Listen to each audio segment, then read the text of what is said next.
और वहीं 30 जुलाई को चंडीगढ़ में नशाखोरी और मादक पदार्थों की तस्करी पर रोक लगाने के लिए उत्तरी राज्यों के मुख्यमंत्रियों का सम्मेलन आयोजित किया गया। दरअसल केंद्रीय गृह मंत्री अमित शाह की अध्यक्षता में क्षेत्रीय सम्मेलन का आयोजन हुआ, जिसमें हरियाणा के मुख्यमंत्री मनोहर लाल ने पुरजोर तरीके से नशाखोरी और तस्करी पर आवाज उठाते हुए कहा है कि नशाखोरी दुनिया भर के लोगों के लिए चिंता का विषय है, क्योंकि नशे की चपेट में देश के युवा आ रहे हैं, जिससे देश का भविष्य खतरे में है। इस पर कारगर कदम उठाते हुए तस्करों के खिलाफ सामूहिक लड़ाई लड़ने की आवश्यकता है। हरियाणा के चंडीगढ़ में मादक पदार्थों की तस्करी और राष्ट्रीय सुरक्षा विषय पर उत्तरी राज्यों के मुख्यमंत्रियों का सम्मेलन हुआ। वहीं केंद्रीय गृह मंत्री अमित शाह की अध्यक्षता में क्षेत्रीय सम्मेलन का आयोजन किया गया। इस अवसर पर हरियाणा के मुख्यमंत्री मनोहर लाल ने कहा कि नशाखोरी और मादक पदार्थों की तस्करी आज दुनिया भर के लोगों के लिए चिंता का विषय है। ये समस्या किसी एक राष्ट्र की नहीं, बल्कि पूरी दुनिया ही इसकी चपेट में। विभिन्न कारणों से हमारा युवा वर्ग ही नहीं, बल्कि बच्चे भी नशे की चपेट में आ रहे हैं। नशाखोरी की समस्या से देश के लगभग सभी राज्य जूझ रहे हैं। वहीं मनोहर लाल ने कहा कि हमें नशे के विरुद्ध एक सामूहिक लड़ाई लड़नी होगी। अगर किसी एक राज्य में नशाखोरी और मादक पदार्थों की अवैध तस्करी के विरुद्ध पुलिस द्वारा सख्ती की जाती, तो नशे के सौदागर पड़ोसी राज्यों की ओर से रुख करने लगते हैं। नशा बेचने वालों का नेटवर्क पूरे देश में फैला हुआ। विभिन्न राज्यों की लॉ एनफोर्समेंट एजेंसियां तो इनसे लड़ ही रही हैं, लेकिन विभिन्न राज्यों की लॉ एनफोर्समेंट एजेंसी आपसी तालमेल से एकजुट होकर काम करे तो इस समस्या पर अंकुश लगाया जा सकता है। मुख्यमंत्री ने कहा कि मादक पदार्थों की तस्करी और राष्ट्रीय सुरक्षा विषय पर आयोजित पहले के सम्मेलनों में हुए निर्णयों के अनुसार हमने न केवल कारगर कदम उठाए हैं, बल्कि उनके परिणाम भी आने लगे हैं। तो चलिए अब ग्राफिक्स के जरिए समझते हैं। हरियाणा सरकार ने नशे के खिलाफ उठाए कारगर कदम। हरियाणा में हर महीने एनडीपीएस एक्ट के तहत मुकदमे दर्ज होते हैं।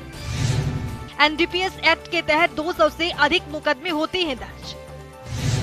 राज्य में 30 जून तक 1913 मुकदमे हुए दर्ज। एक साल में अब तक 2661 आरोपी गिरफ्तार हुए।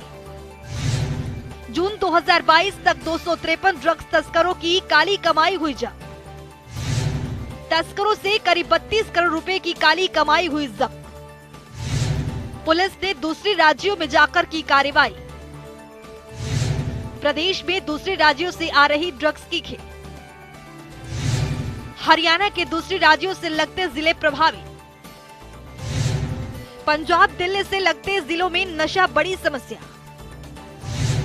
13 करोड़ रुपए मूल्य की संपत्ति को जब्त करने की प्रक्रिया जारी।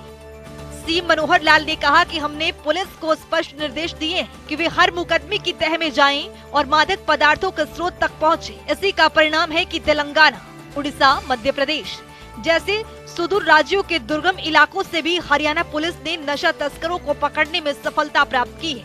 तो चलिए ग्राफिक्स के जरिए समझते हैं। प्रदेश में 142 नशा मुक्ति केंद्र खोले गए। नशा मुक्ति केंद्र खोलने का लक्ष्य। एनडीपीएस एक्ट के तहत खोले गए नशा मुक्ति केंद्र। सभी सरकारी मेडिकल कॉलेजों में भी अब नशा मुक्ति वार्ड। हर जिले के सिविल अस्पताल में खोलने का लक्ष्य। अब तक 13 जिलों में खोले गए नशा मुक्ति केंद्र। अब तक हिसार और रोहतक जेल में भी खोले गए केंद्र। अंतर्राज्यीय एंटी ड्रग सचिवालय की स्थापना। उत्तरी भारत की 8 राज्य सूचनाएं करते हैं साझा।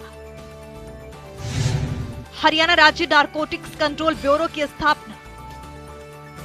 मुख्यमंत्री ने कहा कि हम नशे की आदी व्यक्तियों की पहचान, उपचार और आर्थिक रूप से उनका पुनर्वास कर उन्हें समाज की मुख्य धारा में लाने के लिए हरियाणा राज्य मादक पदार्थ रोकथाम समिति का गठन कर रहे हैं। ये समिति भी नशे के कारण होने वाली सामाजिक, आर्थिक, स्वास्थ्य व अन्य हानियों के बारे में अनुसंधान कर लोगों को जागरूक करने का काम करेगी। मुख्यमंत्री ने कहा कि अंतर राज्य तस्कर गिरोह से निपटने के लिए हरियाणा पुलिस केंद्रीय एजेंसी नारकोटिक्स कंट्रोल ब्यूरो के साथ प्रभावी तालमेल बनाए हुए है। कुछ मुकदमों का हमने इसको अनुसंधान के लिए भी सौंपा है। इस तरह से मिलकर काम करने से ड्रग्स तस्करों के हौसले पस्त हुए हैं। पड़ोसी राज्यों के साथ हर स्तर पर सहयोग के लिए हमने हरियाणा में पंचकूला में अंतर्राज्यीय एंटी ड्रग सचिवालय की स्थापना की है।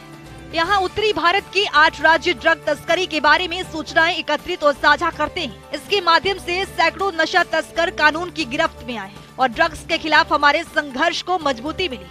प्रदेश सरकार ने हरियाणा राज्य नारकोटिक्स कंट्रोल ब्यूरो की स्थापना की है। एक एडीजी रैंक अधिकारी के नेतृत्व में सैकड़ों पुलिसकर्मी नशे के खिलाफ एक महत्वाकांक्षी स्टेट एक्शन प्लान लागू कर रहे हैं। ड्रग्स के तस्करों के खिलाफ सख्त कार्रवाई के अतिरिक्त इस प्लान के तहत सरकार के 18 विभाग नशे के दुष्प्रभाव के बारे में जागरूकता फैलाने में लगे हैं। नारकोटिक कंट्रोल ब्यूरो ने पिछले साल देश के 272 जिलों में दर्ज मुकदमों की संख्या के आधार पर ड्रग्स के हॉटस्पॉट को चिन्हित किया था।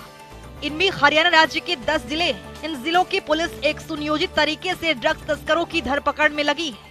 मनोहर लाल ने कहा कि हम इस लड़ाई में आईटी का भरपूर इस्तेमाल कर रहे हैं। प्रयास नाम की मोबाइल ऐप के जरिए हम नशे के आदी लोगों के बारे में आंकड़े जुटा रहे हैं और उनकी नशा मुक्ति के लिए कारगर कदम उठा रहे हैं। पायलट प्रोजेक्ट के तौर पर जिला कुरुक्षेत्र, अम्बाला, यमुनानगर, पंचकुला, जींद, हिसार, फतेहाबाद एवं सिरसा में स्टेट एक्शन प्लान को लागू किया जा चुका है, जिसके अंतर्गत प्रयास ऐप में संबंधित डाटा अपलोड करने के लिए कार्य किया जा रहा है। सम्मेलन में गृह मंत्री अमित शाह ने कहा कि ड्रग्स के खिलाफ सरकार की जीरो टॉलरेंस की नीति है और सरकार ड्रग्स के कारोबार पर रोक लगाने के लिए कड़े से कड़े कदम उठाएगी। गृह मंत्री अमित शाह ने कहा कि ड्रग्स के खिलाफ अभियान में समाज का भी योगदान जरूरी है और युवाओं को नशे से बचाना है। ड्रग्स की तस्करी, ड्रग्स का प्रसार किसी भी समाज के लिए बहुत घातक होता है। एक कोई आतंकी घटना होती है तो उसका नुकसान सीमित मात्रा में होता है, मगर ड्रग तस्करी के बाद ड्रग का जब प्रसार समाज के अंदर होता है तो पीढ़ियों को खोखली कर देता है। वो दीमक की तरह हमारे समाज और देश की जड़ों को खोखले करने का काम करता है। कोई भी स्वस्थ समाज, कोई भी समृद्ध राष्ट्र, कोई भी सक्षम और सुरक्षित राष्ट्र ड्रग तस्करी के खिलाफ जीरो टॉलरेंस की नीति के अलावे अपने उद्देश्य सिद्ध नहीं कर सकता। सम्मेलन में केंद्रीय मंत्री डॉक्टर वीरेंद्र कुमार, पंजाब के राज्यपाल एवं चंडीगढ़ के प्रशासक बनवारी लाल पुरोहित, पंजाब के मुख्यमंत्री भगवंत मान, जम्मू एवं कश्मीर के उपराज्यपाल मनोज सिन्हा, हिमाचल प्रदेश के स्वास्थ्य मंत्री राजीव सैजल, संबंधित प्रदेश के मुख्य सचिव समेत एनसीबी और पुलिस प्रशासन के अधिकारी सम्मेलन में मौजूद रहे। ब्यूरो रिपोर्ट, जनता टीवी।